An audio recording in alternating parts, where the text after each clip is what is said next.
Nous n'étions pas religieux, mais je savais que j'étais juive. Et je savais déjà qu'on m'emmenait dans un endroit pour me protéger parce que j'étais juive. Et un des prêtres a accepté de donner un certificat comme quoi j'ai été baptisée. J'ai tout de suite compris qu'il fallait que je joue le jeu. J'avais 9 ans et j'ai pris ma vie entre mes mains.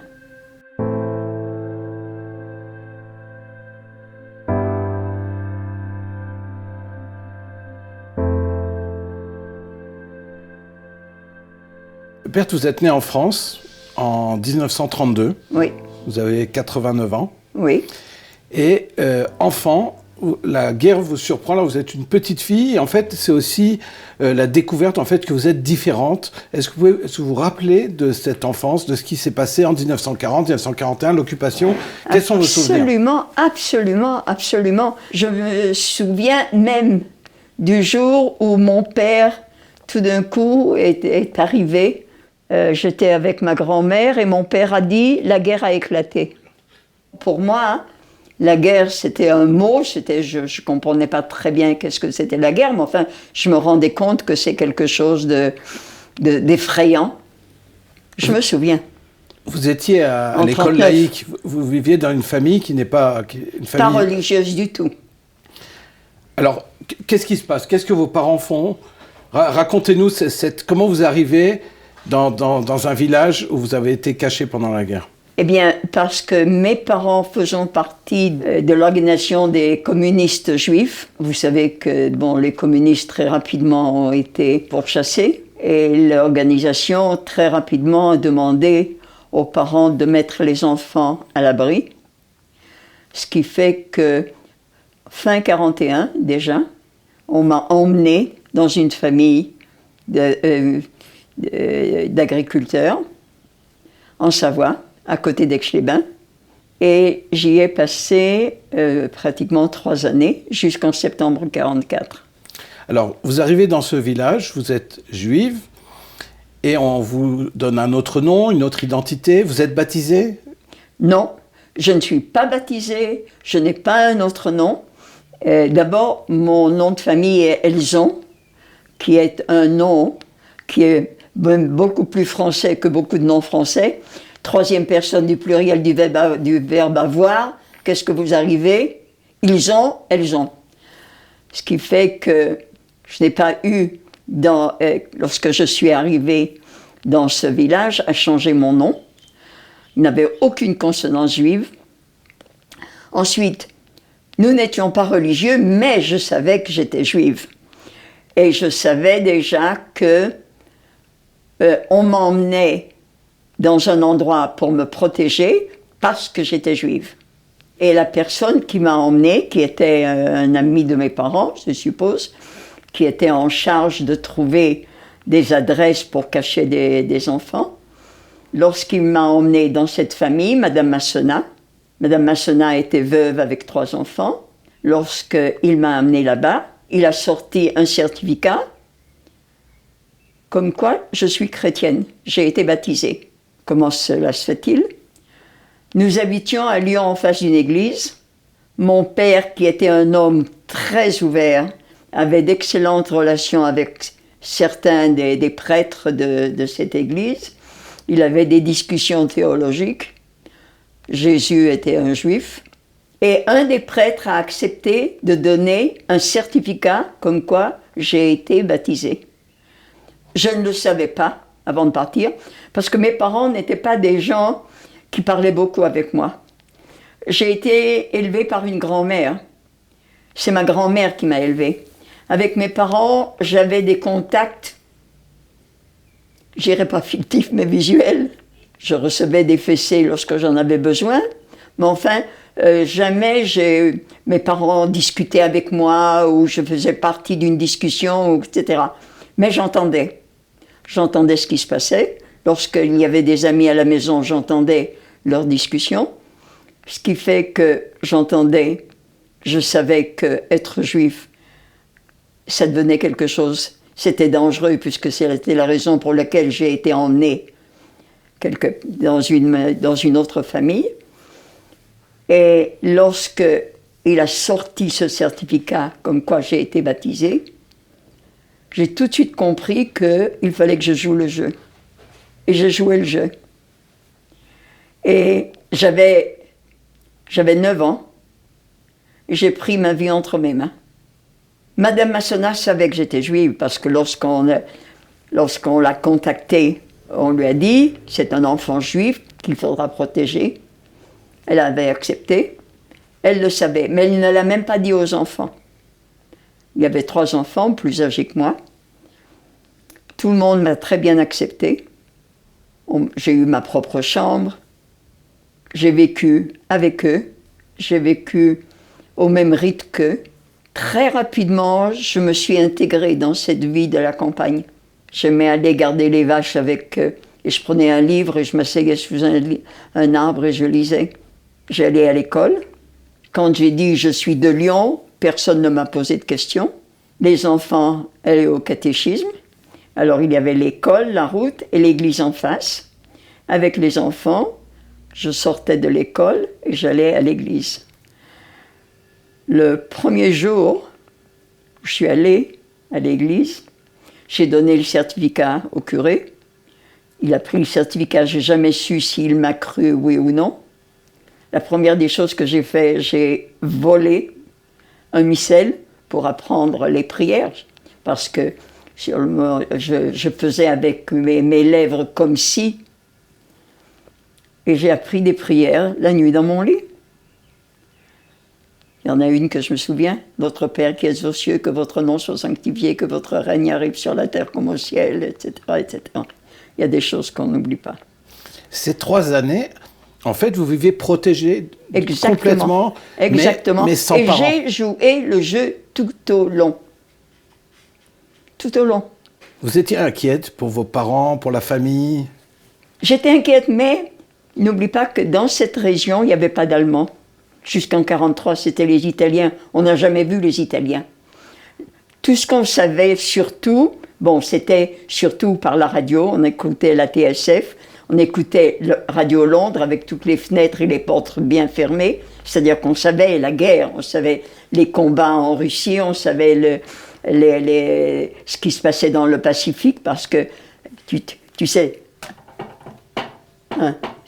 ici, Londres, j'ai encore ce bruit dans mes oreilles. Alors, on savait ce qui se passait. Mais enfin, à la radio, il ne parlait pas ni de juifs, ni de l'atmosphère. On parlait des combats, c'est-à-dire qu'on savait qu'il y avait la guerre. Et le temps a passé, tu sais comment c'est, jusqu'à ce que les Allemands arrivent. C'était vraiment assez calme dans le village. Les Allemands sont rentrés, les Allemands ont chassé les Italiens, sont rentrés dans cette partie de la France, à Aix-les-Bains, où il y avait une yeshiva encore d'avant la guerre, et des familles juives. Les familles juives ont fui, sont venues se réfugier au Montcel, où il y avait un petit hôtel. Les Allemands sont venus les chercher là-bas. Et c'est là qu'immédiatement il y a eu cette pression, les Allemands sont là, et le danger est là. Tout de suite, l'atmosphère a été tout à fait différente. Là, ça a été le moment, la peur qui a commencé. Vos parents sont venus vous voir pendant ces 3 ans? Non, mais ma mère est venue, mais en 1944. 2 filles ont été passées, je suppose, elles ont été placées par l'OSE dans des familles là-bas. Elles étaient dans la même classe que moi. Je savais qu'elles étaient juives. Probablement, elles savaient que moi aussi j'étais juive. Mais on n'a jamais dit un mot. Jamais je leur ai demandé si c'est votre véritable nom. Où sont les parents? D'où vous venez? On sentait qu'on avait peur, qu'il fallait se taire, que si Ras Bechalila, le mot juif sort de la bouche. Même dans la classe où les enfants, pour eux, tout ça, c'était pas... Mais on a vécu dans la peur. On savait que, voilà, les Allemands sont venus, ils ont pris ces 3 familles qui étaient dans l'hôtel, parce qu'ils étaient juifs. Un beau jour, les Allemands sont venus, ils ont pris tous les hommes du village et ils les ont déculottés. On sentait que c'était une chasse et on savait qu'on était responsable de nous-mêmes. On ne pouvait pas parler, on vivait avec ça. Et on essayait de faire le maximum pour tenir le coup et pour aller. On entendait dans les nouvelles que les choses quand même commençaient à changer, etc.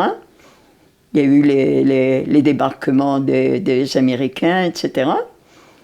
Et il y a eu même un très très grand bombardement. On était dans la cour de l'école, tout d'un coup on a vu des nuages d'avions américains qui ont bombardé tout le sud-est de la France.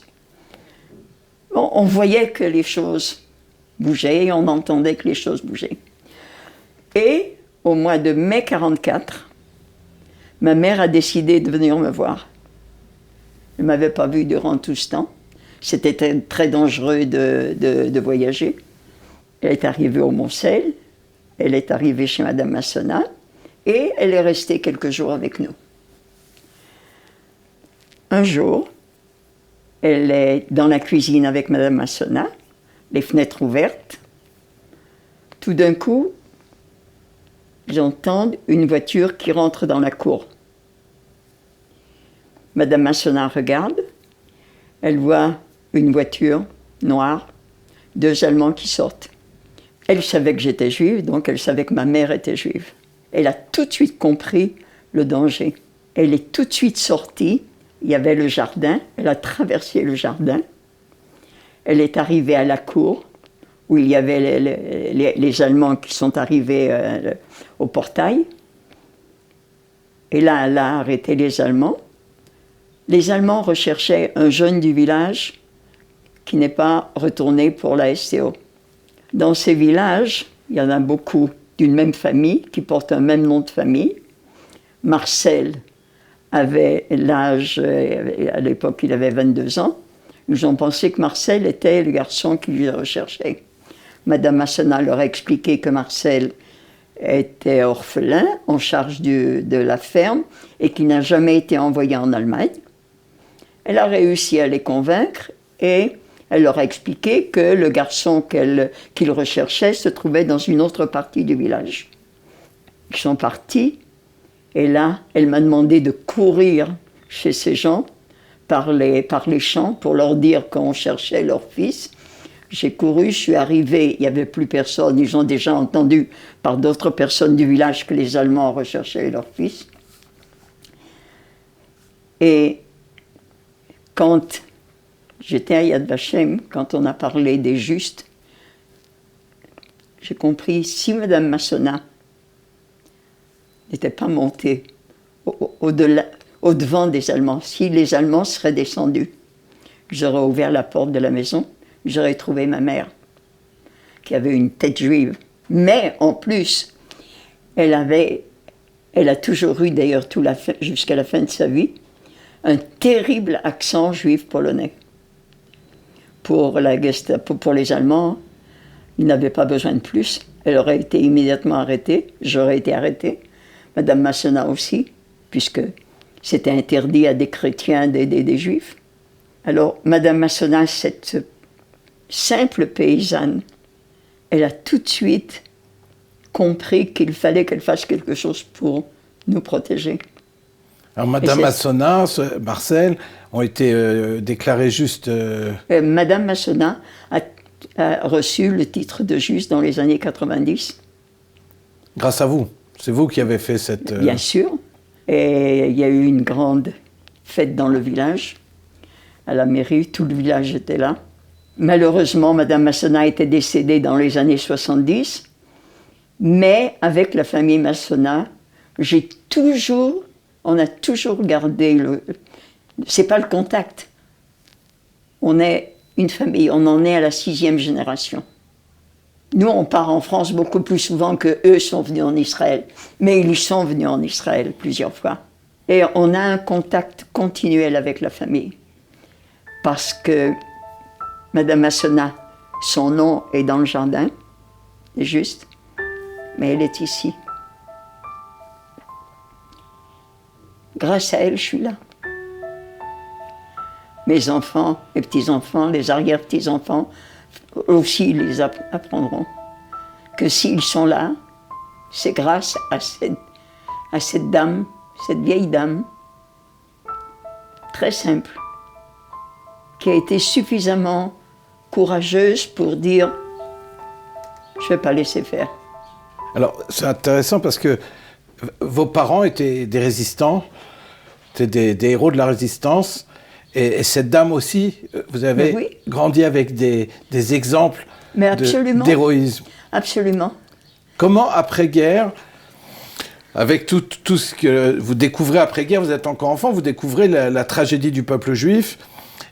Comment on se reconstruit? Est-ce que ça vous a aidé justement d'avoir eu ces exemples, à la fois vos parents et à la fois Madame Massona? Bon, pour moi, c'est un exemple. J'ai eu que des exemples de personnes honnêtes et droites. Et je pense que c'est ce qui m'a permis d'être peut-être ce que je suis. Pour moi, je ne peux pas considérer être autrement que en règle avec moi-même, avec ce que je conçois être le bien et le mal. Et si quelqu'un fait quelque chose qui n'est pas bien, je ressens ça comme une blessure. Bien sûr, si tout le monde était bon et beau, la vie serait plus facile pour tout le monde. Hélas, ça n'arrive pas.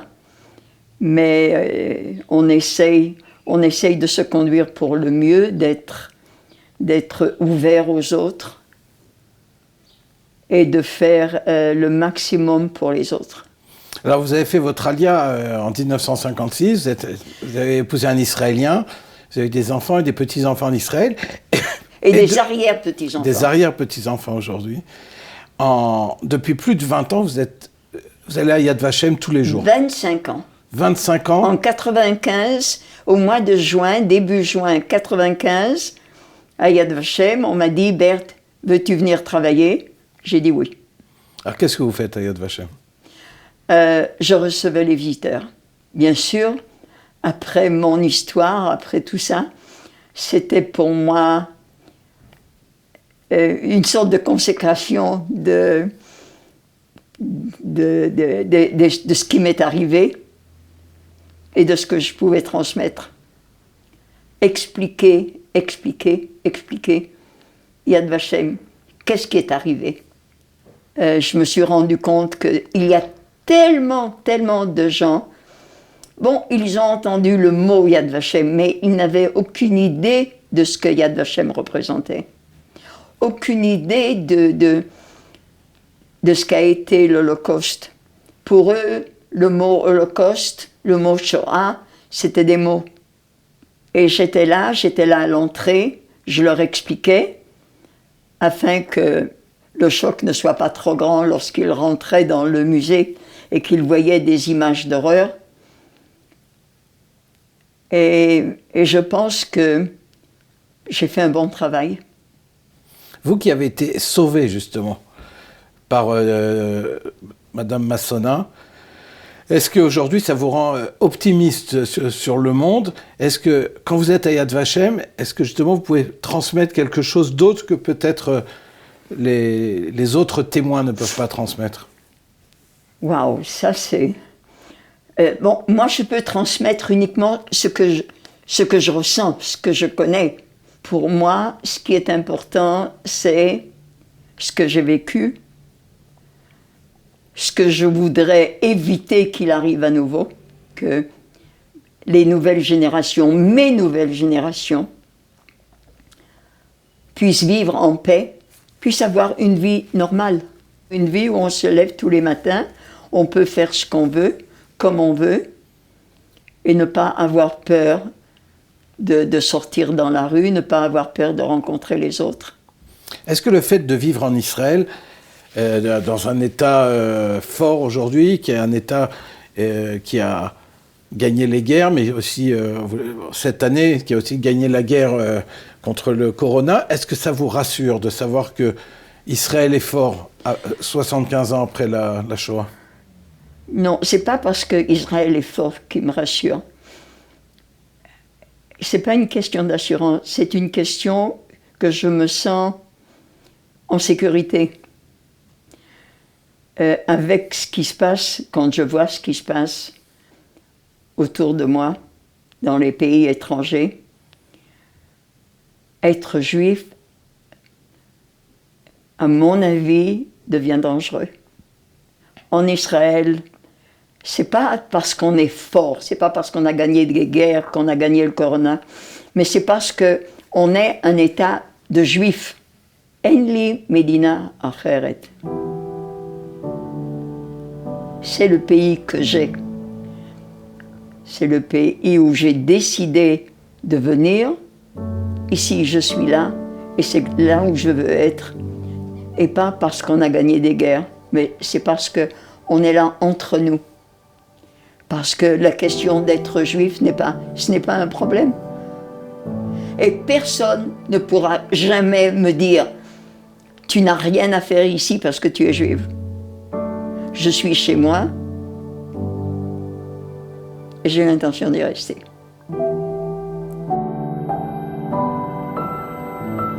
Yom HaZikaron, la Shoah et la Gvura. La journée du souvenir pour la Shoah et l'héroïsme. Que la mémoire de ceux qui ont été exterminés soit bénie et éternelle.